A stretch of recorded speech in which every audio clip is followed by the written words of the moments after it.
آپ سب کو میری طرف سے حج کا یہ بابرکت مہینہ بہت بہت مبارک ہو۔ اللہ پاک اگلے سال ہم سب کو بھی حج کرنا نصیب فرمائے، اور جو اس سال حج کے لیے گئے ہیں اللہ پاک ان سب کی حفاظت کرے اور ان کے حج کو قبول فرمائے، آمین ثم آمین۔ اللہ پاک آپ سب کی اور میری جائز تمناؤں کو، حاجتوں کو قبول فرمائے، ہم سب کی پریشانیوں کو ختم کر دے اور اللہ پاک سکون عطا کرے، آمین ثم آمین۔ اور جو دوسروں کے لیے برا سوچتے ہیں، تکلیف دینے کی کوشش کرتے ہیں، اللہ پاک ایسے لوگوں کو بھی ہدایت دے، آمین ثم آمین۔ اور اس ویڈیو میں آپ لوگوں کے ساتھ کچھ ایسی دعائیں شیئر کروں گی جنہیں آپ اپنی زبان پر ان باقی کے بچے ہوئے ذوالحجہ کے دنوں میں کنٹینیو کر سکتے ہیں، جس سے آپ کو ثواب بھی ملے گا، اجر بھی ملے گا، اور کئی گنا زیادہ آپ کے حصے میں نیکیاں لکھی جائیں گی۔ انشاءاللہ آپ کی ساری پریشانیاں ختم ہو جائیں گی اور اللہ پاک آپ سب کی دعاؤں کو بھی قبول فرمائے گا۔ جو یہ باقی کے بچے ہوئے 7 سے 8 دن ہیں، یہ بہت امپورٹنٹ ہے، انہیں اللہ کے واسطے گزاریں، انہیں اپنے لیے ویسٹ نہ کریں، ٹی وی دیکھ کر، سیریلز دیکھ کر یا پھر گیمز وغیرہ کھیل کر۔ آپ کے پاس بہت بڑا گولڈن چانس ہے ان دنوں میں اپنی دعاؤں کو قبول کروانے کا، اور یہ بالکل حقیقت ہے کہ اللہ پاک ان خاص 10 دنوں میں دعائیں بھی قبول کرتے ہیں، گناہوں کو بھی معاف کرتے ہیں، اور اللہ پاک آپ کے لیے ہر وہ چیز کرتے ہیں جو آپ اللہ تعالیٰ سے مانگ رہے ہوتے ہیں۔ ہمارے نبی صلی اللہ علیہ وآلہ وسلم نے فرمایا تھا کہ اللہ تعالیٰ کو ان 10 دنوں میں کی گئی نیکیاں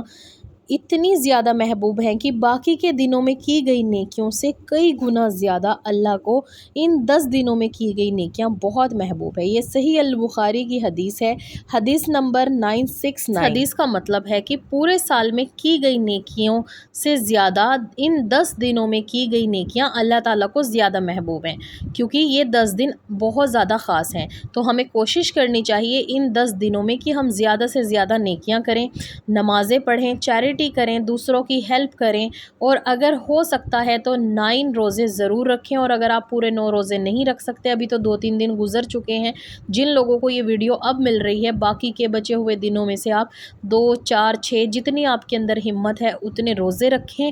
اور اللہ تعالیٰ سے خوب دعائیں کریں اور اللہ تعالیٰ کا ذکر کرتے رہیں، جیسے استغفار کی تعداد بڑھا دیں، قرآن شریف کی تلاوت کریں، اپنی نمازوں کو وقت پر مکمل کریں، نفل نماز زیادہ پڑھیں، اور کچھ تسبیح جو میں نے آپ لوگوں کے ساتھ شیئر کی تھی اس میں یہ 2 چیزیں بھی ایڈ کر لیں۔ باقی کی تسبیحاں سیم ہیں، صرف 2 چیز آپ نے ایڈ کرنی ہے۔ ایک ہی تکبیر، اللہ اکبر، اللہ اکبر، لا الہ الا اللہ، اللہ اکبر، اللہ اکبر وللہ الحمد، اور ایک تیسرا کلمہ لا الہ الا اللہ وحدہ لا شریک لہ، لہ الملک ولہ الحمد وہو علی کل شیء قدیر۔ اللہ اکبر، لا الہ الا اللہ، استغفر اللہ واتوب الیہ، سبحان اللہ، الحمدللہ، یہ میں نے آپ لوگوں کو پہلے بھی بتایا ہے۔ ان کا ذکر کرتے رہیں اور اللہ پاک سے اپنے لیے دعائیں مانگتے رہیں، اور اگر آپ پورے 9 روزے نہیں رکھ سکتے تو آپ کو عرفہ کے دن کا روزہ ضرور رکھنا چاہیے۔ نبی صلی اللہ علیہ وآلہ وسلم نے فرمایا تھا،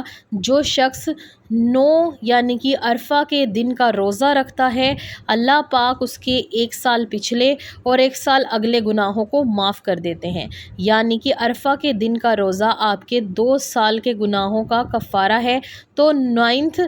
روزہ یعنی کہ ذوالحجہ کے 9ویں دن کا روزہ آپ سب کو ضرور رکھنا چاہیے، اس سے 2 سال کے گناہوں کی معافی ملتی ہے۔ اور 9 ذوالحجہ یعنی کہ عرفہ کے دن اللہ پاک بہت سارے لوگوں کو معاف کر دیتے ہیں، اور یہ میں نہیں کہہ رہی، ہمارے نبی صلی اللہ علیہ وآلہ وسلم کی حدیث ہے، صحیح مسلم، اور حدیث نمبر 1162۔ آپ لوگ حدیث میں بھی جا کر دیکھ سکتے ہیں، گوگل پہ بھی سرچ کر سکتے ہیں۔ اور یہ 10 دن اس لیے بھی خاص ہیں کیونکہ ان 10 دنوں میں حج ہوتا ہے، اور عید کے دن قربانی کی جاتی ہے، جو نبی ابراہیم علیہ السلام کی سنت ہے، اور ہمارے پیارے نبی محمد صلی اللہ علیہ وآلہ وسلم کی امت کے لیے رکھی گئی تھی، اور پھر ہمارے نبی صلی اللہ علیہ وآلہ وسلم کو حکم ہوا کہ آپ قربانی کریں، تو اسی لیے ہم سب کے اوپر قربانی فرض ہے۔ جو انسان زکوٰۃ رکھنے کی اہمیت رکھتا ہے، ہمت رکھتا ہے، اللہ پاک نے اسے اتنا نوازا ہے کہ وہ سال میں زکوٰۃ دے سکے، تو اس کے اوپر قربانی واجب ہے۔ عید کے دن سب کو قربانی کرنی چاہیے۔ جو لوگ سوچتے ہیں کہ قربانی کی جگہ اگر ہم کسی غریب کی ہیلپ کر دیں تو ہماری قربانی قبول ہوگی، تو یہ غلط ہے، کیونکہ شیطان نے اسماعیل علیہ السلام کو بھی بہت بار بہکایا اور برگلایا تھا۔ اسے یہ نہیں تھا کہ اسے اسماعیل علیہ السلام سے یا ابراہیم علیہ السلام سے محبت تھی، وہ اس لیے یہ چاہتا تھا کہ وہ اللہ کی نافرمانی کریں، تو قربانی کرنی چاہیے۔ کبھی بھی یہ مت سوچیں کہ ہم غریب کی ہیلپ کر دیں گے ان پیسوں سے۔ اگر آپ کو غریب کی ہیلپ کرنی ہے تو آپ کے پاس پورا سال ہے، جو آپ کپڑے پہنتے ہیں وہی کپڑے آپ غریب کو دیں، جو آپ کھانا کھاتے ہیں وہی کھانا آپ غریب کو پہنچائیں، اور جن لگژری گاڑیز میں آپ گھومتے ہیں یا فضول خرچیاں کرتے ہیں ان کو کم کر کے آپ کسی غریب کی ہیلپ کر سکتے ہیں۔ لیکن قربانی کے پیسوں سے آپ کسی غریب کی ہیلپ کرنے کی نہ سوچیں، بلکہ گوشت کاٹ کر ان غریبوں میں تقسیم کریں جو پورے سال گوشت کے لیے ترستے ہیں۔ باقی ان 10 دنوں میں جو آپ صدقہ یا چیریٹی نکالیں گے ان سے غریب لوگوں کی، غریب بچوں کی مدد کر سکتے ہیں۔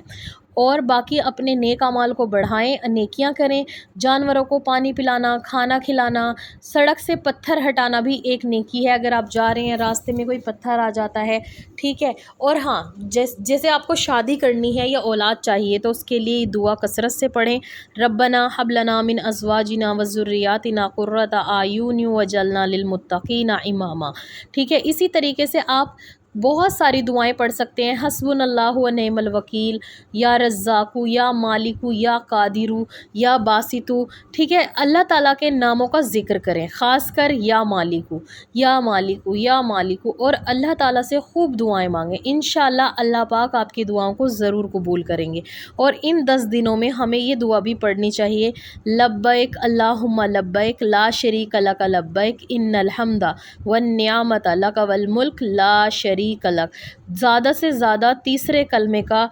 ورد کریں، انشاءاللہ آپ کی دعائیں بھی قبول ہوں گی، آپ کی پریشانیاں بھی ختم ہوں گی، اور آپ اللہ تعالیٰ کے بھی قریب ہو جائیں گے۔ اور جن لوگوں کو نا امیدی ہوتی ہے نا، ان 10 دنوں میں ان نا امیدیوں کو چھوڑ دیں، صرف اس نیت سے دعا مانگیں کہ آپ دعا مانگ رہے ہیں اور اللہ پاک آپ کی دعا قبول کریں گے انشاءاللہ، اور آپ کو اللہ تعالیٰ پر پورا یقین ہے۔